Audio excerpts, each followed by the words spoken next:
Anche nel campionato di promozione Girone A, tutte le battistrada hanno ottenuto altrettante vittorie, per cui la classifica non cambia.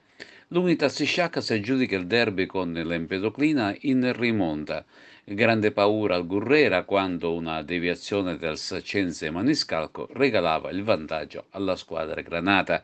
Poi arrivava il pari di Vaccaro e le reti di Tummiolo e Galluzzo che hanno regalato 3 punti preziosi. Negli anticipi del sabato hanno vinto le dirette inseguitrici in maniera netta.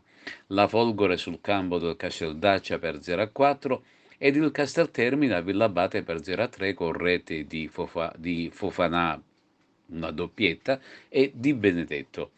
Adesso tutte e tre sono in fila a Indiana con un punto di distacco una dall'altra. Per quanto riguarda le altre agrigentine, torna al successo il Camarat con l'altra squadra di Casteldaccia per 2-1, mentre continua il calvario per la Gattopardo che soccombe a San Vito Lo Capo per 3-1.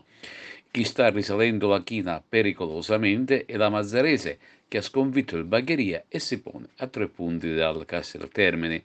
A proposito di quest'ultima, si attende il responso del giudice sportivo per poter avere la vittoria a tavolino contro il Partinica Audace.